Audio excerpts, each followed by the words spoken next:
Let's move on into the next team moving up. And this was a team, kind of like I said with Florida, shocked me that they were so low. This team shocked me that they were so high in the standings last year. The Mizzou Tigers, 4-4. Yeah, I know, I kind of cracked a little bit. 4-4 in conference, 7-6 overall. Thing I want to start with this one, getting right into it, is what you kind of said. I was like, what should we start with? You said, why not go with the quarterback? Well, it's clear. Drew Lock. It's Drew Lock. 43 touchdowns, 12 interceptions, 3,695 yards. This is a guy coming into this year. He's got to be number 1 or number 2 quarterbacks on most NFL draft guys' big boards. 6'4", 225. He's throwing the ball about 58.2%. He's throwing around 385, 435 times. And he almost times. left for the NFL. He almost left for the NFL, and he's a pretty decent runner, too. So, I mean, Drew Lock has everything you want in a quarterback. He's got experience now. He's going to be a senior. That's absolutely huge for this Tiger program. So, I look at this Missouri team. Yes, they were surprising, but hey, when you have this great of a quarterback and you're going up against now this year, UT Martin, Wyoming, Purdue, even throw in Memphis in there, this could be a team that, hey, maybe you get 9 wins, 10 wins because you have a great quarterback. Yeah, and I mean, the big thing on top of it is I can't wait. I wish we would have kept Matt on because I wanted to know what he thinks of that now Mizzou-Purdue game that's going to go on September 15th. But to me, the big thing that was interesting with Drew Lock was, like I said, he was waiting. Like, he was like, should I go to the NFL? Should I stay here in Columbia? And he waited to make his decision until they found their new offensive coordinator. And what really got him to stay was this was a guy in Derek Dooley that was a Dallas Cowboy receivers coach, a former Tennessee head coach, and the big thing that I am interested for this Mizzou team is how he is going to make, because I'm assuming he's going to make Lock better by merging the worlds of the pro-style offense with a run game and deep ball approach to where it's like, hey, we're going to run the ball, we're going to throw the ball deep. Now, I know what you're saying if you're a Mizzou fan. You're going, Ricky, we want to throw it deep, but we're missing one guy.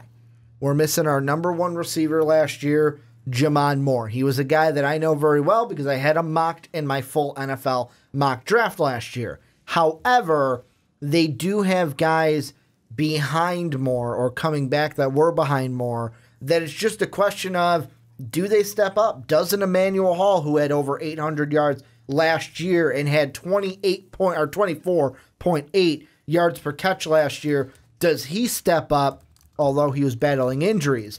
Does sophomore, with a name I'm probably going to screw up a lot this year, Albert Boomnard, I'm just going to say wasn't Albert. Even close. Going to just say Albert O is what I'm going to call him this year. He's a guy that could be a red zone threat at the tight end position. Okwabugnam. Closer than I was. Closer than I was. But it just depends of what are you going to do with the pieces around Drew Lock, because I feel like Dooley is going to be able to bring out the most of Lock. Well, I think the biggest thing for Drew Lock, I think the biggest thing for Lock too is he got more consistent as the season went on. And when they were losing, they were bad. In that stretch where they started 1-5, he was completing passes about 53%. He was 17 touchdowns and 7 interceptions. Was helped by a Missouri State game that he had 7 touchdowns in. But even after that, went up against Idaho, had a 6 touchdown 1 interception game, and he finished the last 7 games 61.6 completion percentage, 2,224 yards, 27 touchdowns and 6 interceptions. He showed off, and he was going up against again a team of Florida that was talented. Tennessee, one of the worst defenses last year, but still went off. Vanderbilt had a nice game, and that Arkansas game, that last game of their regular season, 25 completions, 42 attempts, 59.5% completion percentage, 5 touchdowns, 2 interceptions. He has the ability to take over games. I think that's the biggest thing for Missouri. Is throughout my lifetime, when Missouri has done well, they've had a good quarterback. Blaine Gabbert, Chase Daniels, this Drew Lock might be the next guy who's able to take them fairly deep. They were able to win that back half of that SEC schedule and show up and had a really nice season. So I think that's going to be the biggest thing for Missouri is having consistency and not having those big spurts. Not going 6-0 at the end of the season and not starting off 1-5. If they're able to have a consistent season, I think it's going to be so massive for Drew Lock's growth as a quarterback. Yes, you have a ton of confidence going into that bowl game, having 6 straight wins. But if you know you can go in on any single week and win the game and be able to win one, lose one, and come back and win one, I think that's the biggest thing for at least the Missouri Tigers, is having that consistency. I'm not too worried about the weapons he's losing. I'm not too worried about the weapons around Drew Lock, because I think great quarterbacks make their weapons around them better. And I still think he has some pretty solid receivers on the outside that's going to help him. So I look at this Missouri Tiger team, and I think they might be a sleeper this year. Well, and the thing you got to look at, too, is the defense, because this is a defense that not only has been known for their D-line play, they're also going to me, they're going to have a really good front seven, and mainly their linebacking core is stacked. They've got guys like Terez Hall. They've got guys like Cale Garrett. They've got guys like Brandon Lee, who combined for a combined 27.5 tackles for loss, 4.5 sacks, and 10 pass defenses last year. That is insane from the linebacker position. This is what I wonder. Can the defense do enough to get off the field quickly and not let the other team score? Duh, that's what defenses do. And can the weapons around Lock do enough to help this team and boost this team? Because right now you're kind of in, like, if you stay the same as you were last year, you're kind of in a limbo. And that's the only thing I fear for this team, because I expect Florida to get better. I expect Vanderbilt to maybe get a little better. I expect Tennessee to get better. Out of the 3 teams below you, I expect 2 of them to be a lot better than they were last year. Are you going to, basically it's an adapt or die situation. Are you going to adapt and stay ahead of teams like Florida, Tennessee, and make the jump over teams like Kentucky and South Carolina?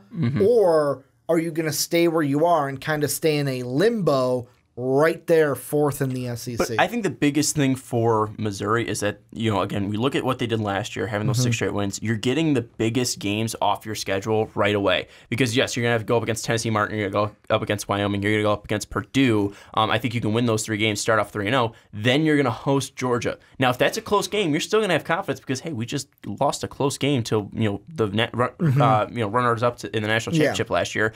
And then you look at that South Carolina game. Going to be another big game. Then you go up against Alabama. That's 3 games right there that's going to be rough. It's going to be tough. You're going up against good old Kirby. You're going up against Will Muschamp. You're going up against Saban. But if you're able to escape that 1 and 2 and with a fairly decent point differential in those games, I think you got to be confident, especially with the way they finished last year with 6 straight wins. Then you go up against Memphis. That's going to be, Memphis is a pretty decent non-power 5, but still, it's a game that you should win, especially at home. Then you go up against Kentucky. You're better than Kentucky. You're going up against Florida. They have a first-year head coach. Then you go up against Vanderbilt. That could be a slaughter. Tennessee, another first-year head coach. And then you round it out against Arkansas. This could be a team that goes on another 6-game win streak to end the season and gets 9 wins. And that would be a massive success for this Missouri football program. I don't see 6 wins. I know that you're just comparing that to last year. I don't see 6 wins at the end of the year. And the only reason I say that is Florida. I think, to me... That's fair, and it's at Florida. To me, there are 3 for-sure losses on the schedule for me.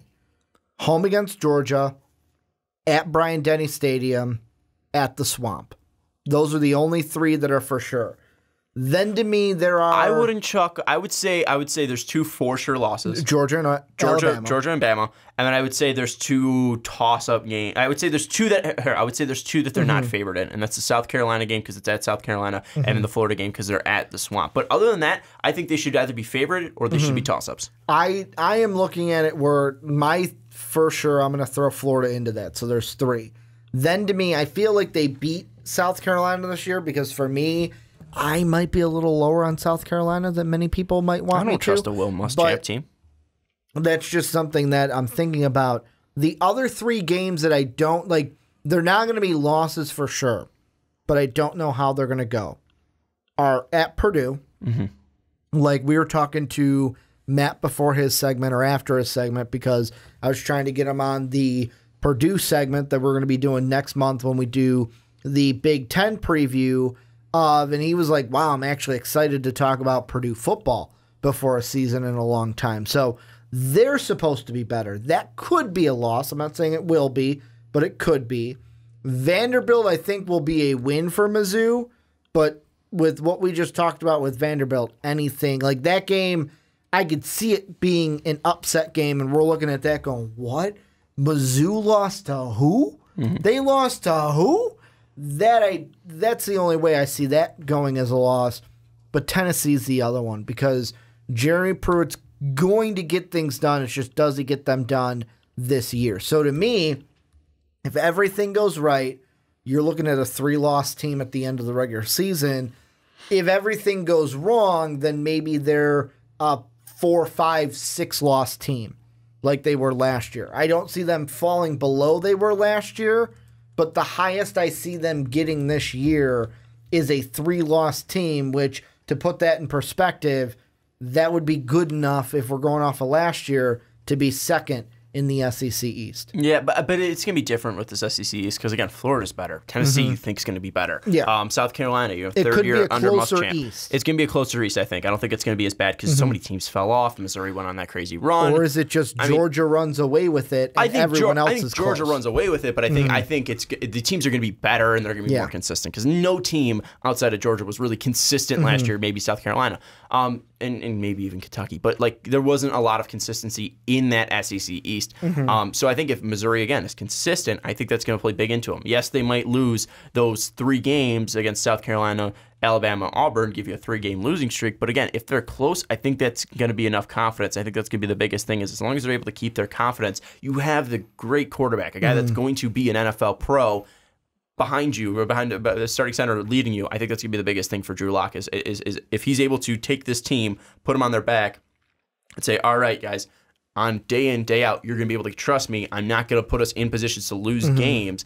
I think that's going to be massive for this Missouri team. And if he's able to bring those interception numbers down, do you think he's going to do a lot of the? Do you think he'll have to do a lot of the carrying, or will we see any of these receivers and running back step up? I don't think or not get injured. See, I don't think that's a big thing because even if they do step up, the credit's still going to Drew Lock. So I think they're going to do enough. I think he's going to find them when they're open. I think they're still talented athletes. Let me put it this way: will we have a LeBron James in the final situation where we're looking at Drew Lock? You don't see that in football. Where we're looking at Drew Lock going, man, if he had just a little bit better wide receivers, maybe they win some games. Maybe, but I think it's more of the scheme, more of the defense. Will the defense be able to keep the pressure off Lock? Will he be able to get a break? I think if he's and the biggest thing too is if he's able to make the right reads, it doesn't matter who's out there as long as they're catching balls. I mean, maybe if it's like a good old Cleveland Browns scenario where they're 0-16 and they're about to finally beat the Pittsburgh Steelers in the 16th game, and Corey Coleman drops a easily catchable ball on the sideline, then yeah, maybe we'll be saying that, but overall throughout the season, I think it's just going to be more of what can Drew Lock do, what is he limited, and how high is he going to be going in the NFL draft, and can he get this Missouri team 9 wins? Yeah, and I mean, just looking here at what other people are saying, the quote I'll read is, there's just enough turnover to give one pause, but most of the reason for last year's second half surge return. That suggests a pretty high floor in a division that features quite a few teams that bottomed out in 2017. So really it depends on what are we going to see from this SEC East. Are we going to see the teams like we talked about, Tennessee, Florida, get better and kind of challenge? Or will this be a Mizzou team where it's like, hey, you guys are down there, we beat you guys again, we're going after the Kentuckys, we're going after the South Carolinas, because I just don't think they'll ever, this season, they won't ever get this year to the same level as a Georgia, as an Auburn, as an Alabama, respectively. I don't think that's a slap in the face to anyone in Columbia, but this is where you guys come in. Let us know what you think down below in the comment section about Drew Lock, about the Mizzou Tigers, and how you think the football season is going to go this year.